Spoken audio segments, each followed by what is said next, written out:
So we watched Mask of the Phantasm, or Samus of the Phantasm, as I call it. Batman is framed for the murder of Chucky Soul, setting off a chain reaction of events that forces Bruce Wayne to confront his past in ways that may put the Dark Knight's future in jeopardy forever.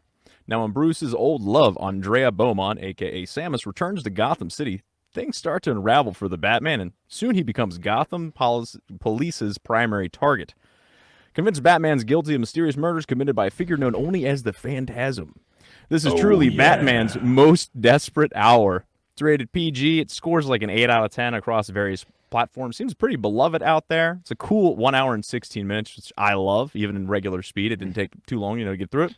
But I was sort of surprised because it is so well received and loved and talked about and all that. Obviously, it won our little poll. $6 million budget, only made $5.6 million in theaters. Ouch. I always hate when these kind of movies like that are so popular now. It's like it turns out they were not really a financial success when they first came out. I saw it in the movies. You saw it in theaters? Yeah, I saw it in the theater. Me and my friends went, and I still to this day say it was the best Batman movie that I saw in the theater. Yeah, it's kind of quintessential it's Batman. up there. Yeah. It was good, but it was a lot better when the follow-on movie that was basically the same, just better and better character. Red Hood is just a better mask, not a girl boss like we saw in Mask of Phantasm. I'm fogging up. I can't see shit in this. You heard it. He's fagging up. It's all that. It's that red mask, obviously. So yeah, no. Obviously, the better Batman movie won, not the best movie on option there on buffet, but the best Batman movie obviously won the poll this week. It's no Superman. It basically is like the same format. You said that, and I have a bone to pick with you, and not the fun kind like you like. No, the bone I have to pick with you has to do with the fact you said that they are basically the same. There's an element of that, but no, they're not. The position of the antagonist and who they are to Bruce Wayne fundamentally changes the kind of story it is. Yeah, that's the big difference. But it's somebody from their past that they have a deep relationship with, right? That person goes away and then has a bone to pick with specifically the Joker, and they come back in like a mask thing and they kick Batman's ass, whatever. Like, it's kind of the same story. In a sense, but no, again, the main difference that I pointed out and you agreed upon is such a fundamental change that it makes the movie feel very, very drastically different. AC, are you okay, buddy? Mm-hmm. Yeah, it's just it's not as good is what it is. Getting attacked by a bear or something. Yeah, I'm good, guys. I'll be right back. It was a little one. It was fine, guys. Just keep going. Batman never to the Red Hood. Thank you, Seabats. I really appreciate your wise commentary. So, John, you saw this. This came out in 1993. Is that right? Oh, Yeah, me and a couple of friends saw it. I was a big fan of Batman the animated series. I'm reading I was reading Batman earlier today. I'm a big fan of Batman, and I still say the animated series is my favorite version of Batman. It's got the right mix of everything. And when the movie came out, I remember going to see it, and I was no longer working at the comic book store. I was packing up to move across country, but I go to the comic book store and I talked about. And I remember everybody in the store was all like, "Studio, oh, you saw that? The animation cells were exposed, and the animation was." I'm like, I thought it was great. Like, I don't know, like these like back then they were like so picky that apparently there was one scene where you saw like a shadow of. I'm like, I didn't see that. I was too wrapped up in a great story, and they're like, I was like, all right. Yeah, this movie nails a couple things that a lot of other Batman movies, animated or otherwise, don't. And that is Gotham feels like its own individual, realized in the film place. A lot of time Gotham in movies just feels like, Chicago on a good week. Yeah. Unfortunately. And this movie, the music, the atmosphere, the visuals, arguably simplistic, but I think that adds to the quality of the film. It makes the more artistic shots of Batman with the eyes and the darkness. It makes it hit so much more because there's nothing else distracting you in the background. It's just a very artistically focused film. There's something about Batman with an Art Deco art style that just Yep. works so well. 100%. And I know people don't like the new Batman movie, but the new Batman movie is my favorite Gotham. You know, Yeah. because they make that Art Deco, grungy, dirty, and like Gotham. The Robert Pattinson one? Yes. I haven't seen it yet. Is it worth The my city, time? like I'm not gonna. I do like the movie, although everybody seems to hate it. But the city itself, Gotham, it's Art Deco and an industrial park put together. They do a really good job. Like the Christopher Nolan films, that might as well be Manhattan or Chicago, or or It is Chicago in certain shots, yeah, for sure. it looks like it, But the animated Mask of the Phantasm, which is also set in the animated series, Same universe, and yeah. the Robert Pattinson Batman, great Gotham cities, great whether you like them or not. I'm glad you said that. It's my favorite Gotham City. Oh. You And know that- what also had a good, ironically had a good Gotham? A weird movie that did? The Batman versus the Ninja Turtles. They had a Gotham setting in there that was very based out of the older comics, and it was like, this is actually a pretty good Gotham. It's not. It's a weird praise to give that movie, but yeah. Yeah, it's supposed to be dark. It's supposed to be a place you don't want to live in. The Christopher Nolan, except for Bane showing up, it looked like a pretty clean, high, expensive place to live. That's not supposed to be Gotham. You're stuck in Gotham. Yeah, You wanna leave. there's a lot of praise I would levy towards the Nolan trilogy, but the more comic accurate representation of Gotham wasn't really there. Yeah. And to be fair, I don't think they wanted to do that. No.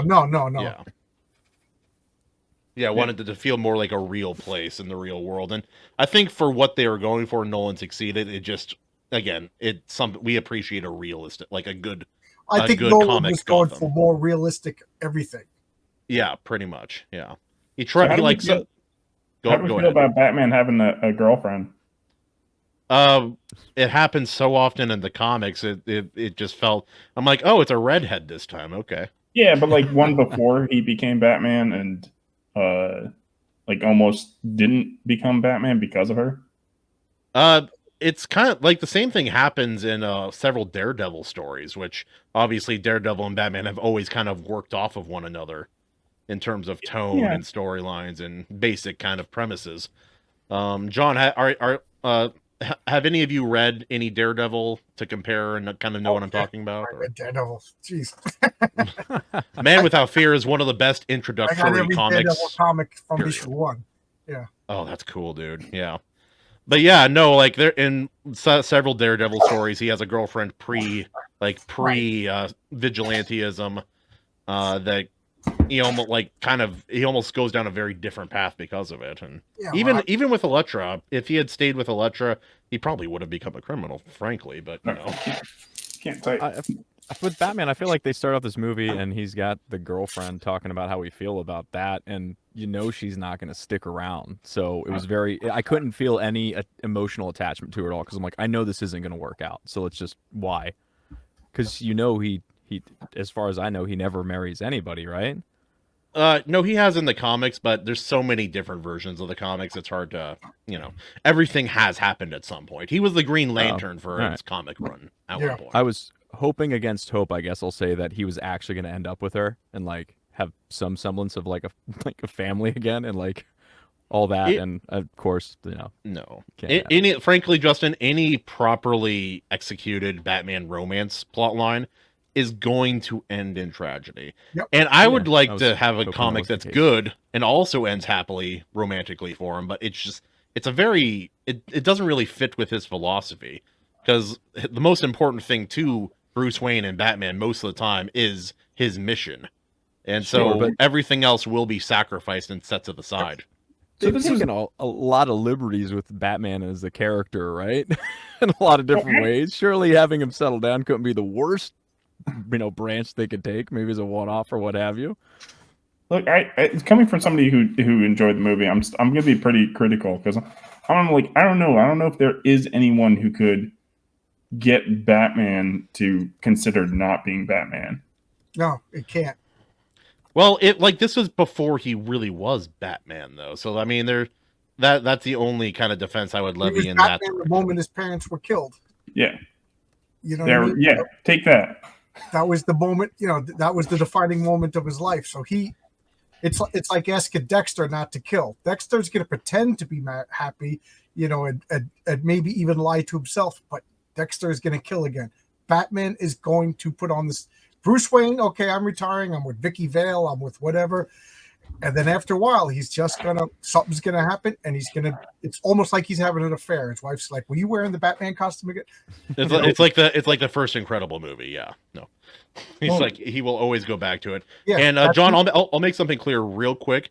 I love and respect your opinion, but do not agree with Joe. It's a rule of this show. we don't back him up in any argument. Period. That's just how it is. Especially when he's wearing like a gay lover's mask. I'm not sure, but yeah. No, but Joe, what were some other criticisms of the movie? I have a few of my own. I mean, it's very enjoyable, and look, this is my honest opinion. I do think Red Hood is like this story done better, because I think using a dead Robin, versus an old girlfriend is just more suiting for Batman's character. Also, the fact that the costume, I don't really see how the costume connects to her at all. Like, I don't know what the hook hand is. And then also, I don't know how she can. She had some real strong linebacker shoulders in costume. I didn't know. Yeah. They could have put in just like a couple simple lines. Is this based off of a comic too? Was it an adaptation or was it its own story? It was Batman Year 2 by Mike W. Barr and I think Jim Aparo, where they introduced the Phantasm character. Mm-hmm. And then I think I can't remember who the Phantasm was in the comic, but it was someone else. Yeah, it was somebody else. Yeah, and if you bought the toy, they had the little action figure. The action figure had part of the mask, like the mask would come off, and then you'd see it was the red head underneath. But the mask itself had almost like football shoulder pads on it. Yeah, so you know what I mean. So the costume itself was disguising that she was a girl. A female. Yeah, I thought that's really cool. Design. Yes, but I love that design. How does she outfight Batman? Because in the Red Hood, it makes sense because he knows, before Batman knows that he's a Robin, Robin knows Batman's moves. But once Batman figures out that he's Jason Todd, then Batman wins. His ass. Yeah. So this is very thematical and keeps on with Batman. So I don't they show that she out judoed him in the beginning, but how? Yeah, I had the same. I was fighting with a guy. I think she. Today I don't think she come on, outfought him. I think she just kind of escaped because that was her. It's a lot easier to escape someone than it is to outfight someone. Judo flipped him though. Skill. She flipped him over. Yeah. And I'm the best boxer I ever met. I punched him in the nose one time. My life flashed before my eyes. I forgave. I asked my ancestors for forgiveness, thinking I was dead the next moment. But luckily, how did she learn to become a crime fighter? Batman learned from the League of Shadows and blah blah blah blah blah. She just did. Yeah, and I thought too they were going to give her some backstory, like at least a line or two that said she was in a certain type of engineering, or just show she was exploring that gas and hey, I'm working on this gas that whenever it goes off, you can't see it. It's just anything to try and make it make sense. And it just, to me, I didn't. Whenever she was revealed as the Phantasm, I was like, what? Come on. Wait, you didn't see that coming? Yeah, right?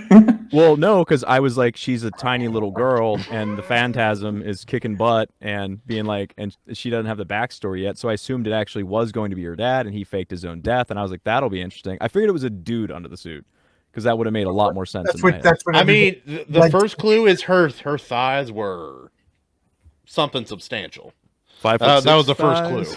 The judo flip was really all, and also all the flashbacks. It's it's not going to be the father. I don't know.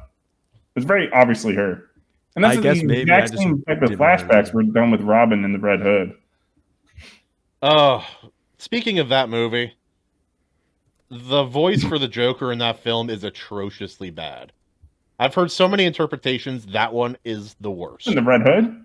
Yes. It's fine. It's terrible. It's not the best. It's awful. Fine.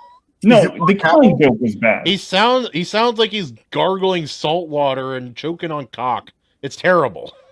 It's not as bad as the Killing Joke. Joker. As the what? The Killing Joke Joker. Actually, no, that was Mark Hamill.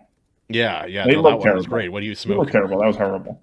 You're trying. Go ahead and search for one that's worse. I dare you. You won't find one. Well, it's because Mark Hamill does almost all of them. Oh yeah, and that's why it's so good. All right, but yeah, no, it's cool that John got to see it in theaters. I'm vintage '94, so obviously I couldn't see it in theaters. But yeah, AC, you've been gone for a minute. Do you have any thoughts on the movie you want to share? Boom. Yes, he is worse, but his voice was better. We're talking about voices here. AC might be distracted. AC's having internet issues. Jared Leto, was he in the second Suicide Squad or the first one? He was in the first one. He was like the drug lord Joker with it said like hurt or something on his forehead or like wasn't it like the Enchantress was the this one was bad. I watched that movie. Oh yeah, that one was almost as bad. Yeah. I think most people try to forget that the Suicide Squad movies exist. I saw the first one in theaters twice, and I fell asleep. Twice. Oh wow! In theaters, watchable, but it wasn't good. But if you wanted like a superhero movie, you could do worse. There's certainly not that that's a high bar, but second one was enjoyable. Is it? I never saw it. It wasn't like the second one wasn't bad. I mean, it has nothing to do with it. It would have been a lot better if honestly, like Harley Quinn was good in it. But the movie would have been way better without her because it was definitely focused on her, and it just it like messed with the story in a bad way. But let's talk Mask of Phantasm. Why do they keep making Harley Quinn the main character of different like TV shows and movies? Because one year she's never meant to be she was never meant to be a main character. She doesn't have enough substance there. Because people who don't get comic books like her. Yeah, I mean, like I had a birthday party, and I rented out like a big room. And I'm a big board gamer, so everybody came and played board games. A friend of mine brought his fiance, never read a comic book, never played them, and she had a Harley Quinn shirt and everything like that. And I was right then and there. I was just like, I hate Harley Quinn. It's like, and I know I'll catch hell for saying this, but like Deadpool and Harley Quinn are the two characters to me that are like, oh, that's your favorite characters? That's because you're not a comic book fan. They're the most common answers for people who really aren't comic book fans. Right. So that's why. For some reason, everybody's grandmother and mother and sister and your cool aunt, they like Harley Quinn, but they don't buy comic books. So yeah. Oh, that's true. True. I mean, what is the other what's another option for that? Maybe like Wolverine. Wolverine's another like not the Punisher. Everybody likes Punisher. Like how many people have read a Punisher comic? Yeah, how many guys have bought a Punisher? I love the Punisher though, but Punisher is the same thing.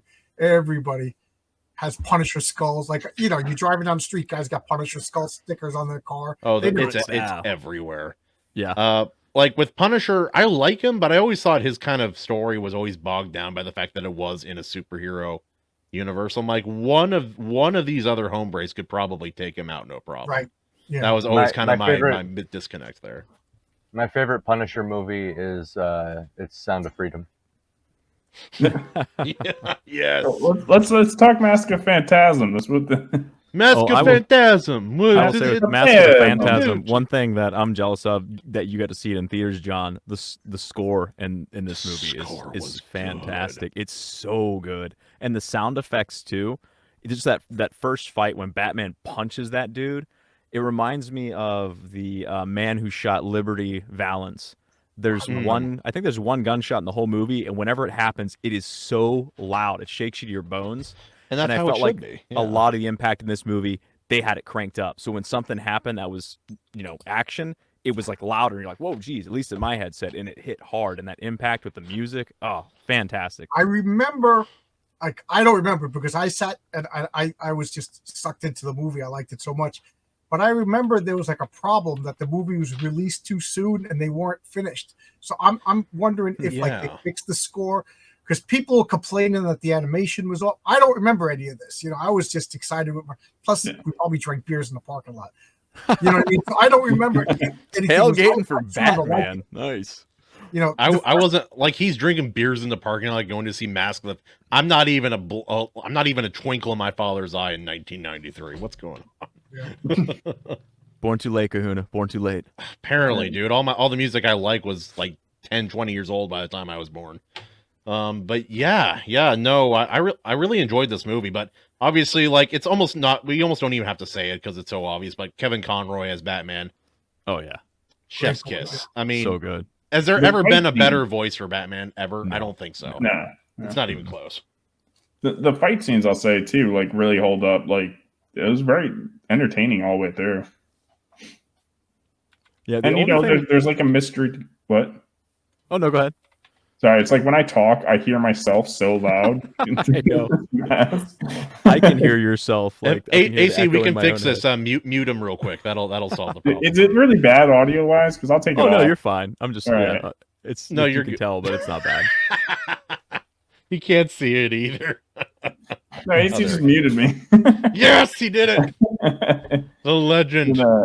But, Blasphemy. all right. I suppose let like if you had to give it an out of 10 rating for this movie, Batman: Mask of the Phantasm, what would you give it? Starting with John. me. Yes, out of 10, what would you give it?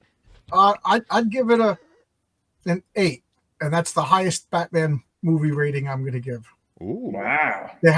That's the only Batman movie, because every other live action, and I haven't seen any other animated movies, but all the other live action movies they aren't Batman. So this Got by the far Red the Hood. Batman movie. George Clooney wasn't Batman. Michael Keaton wasn't Batman. I could go on and on and on and explain why these weren't Batman movies, but this is the only Batman movie, so by default, it's the best Batman movie. yeah, nope, I can feel that. AC, out of 10, what do you got, man?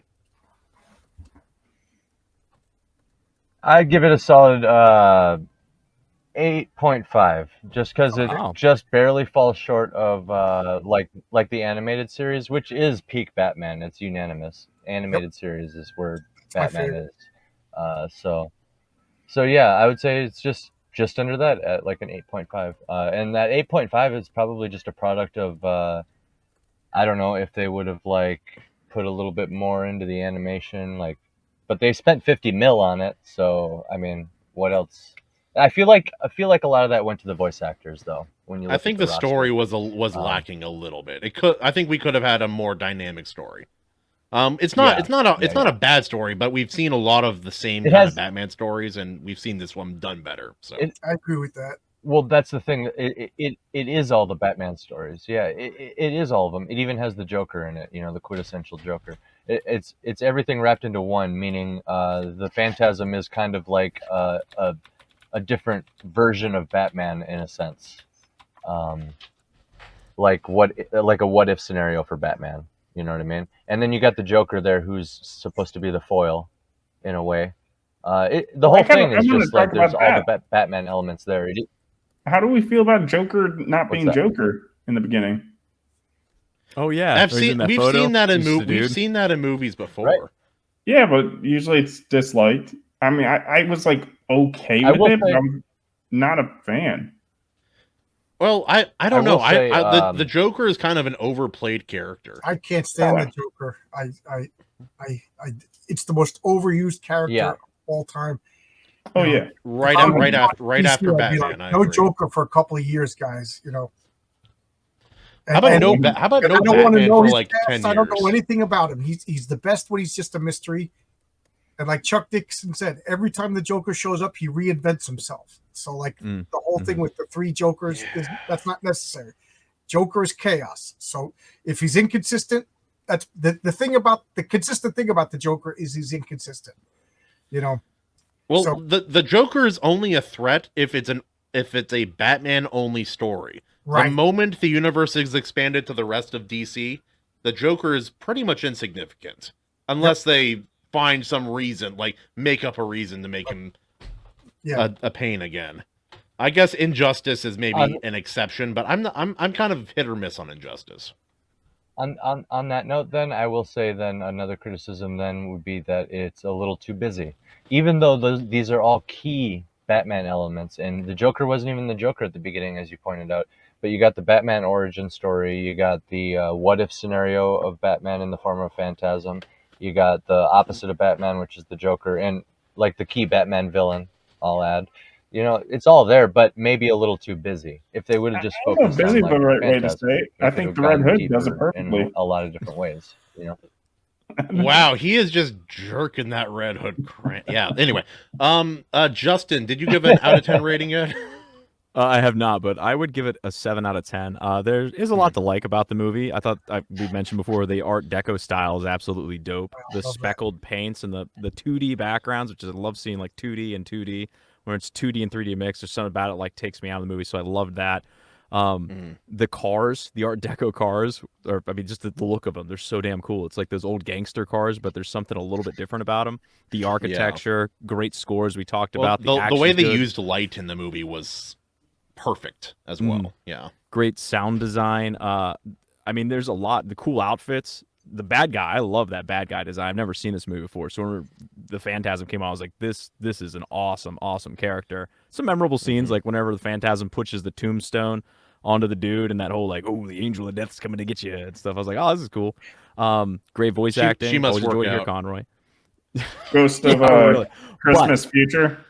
Yeah, but after all that, the story itself didn't really reel me in. I wasn't hooked. I was like, the girlfriend, I don't know what's going on with this, and then the reveal, and then there's stuff too like Joker's jetpack. I'm like, where did he get a jetpack from? Like, what is this?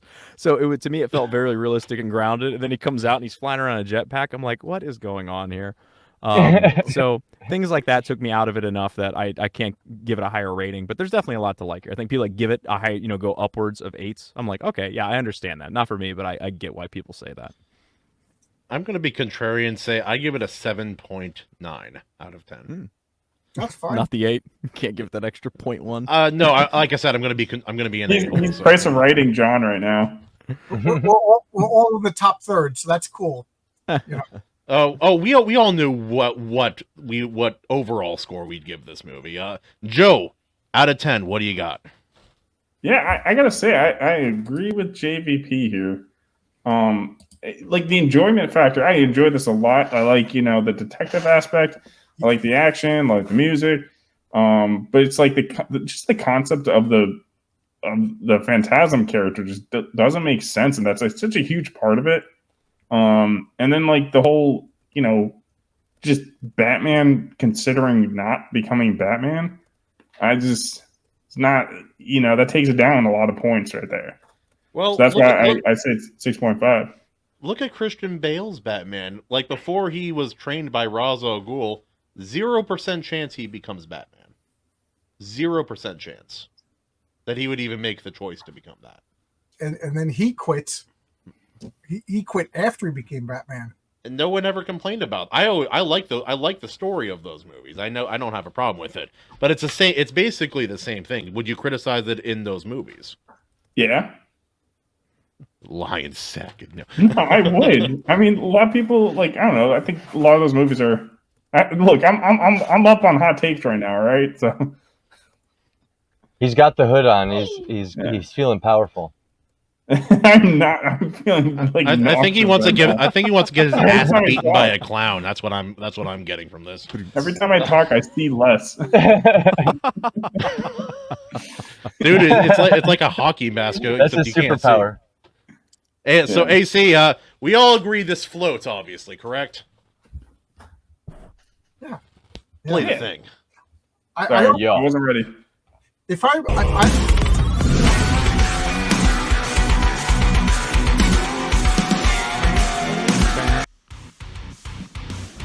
You just watched a clip from the Iron Seas podcast. Make sure to like this, subscribe, it helps us out a little bit. And please catch the show live at 9:30 Eastern every Tuesday.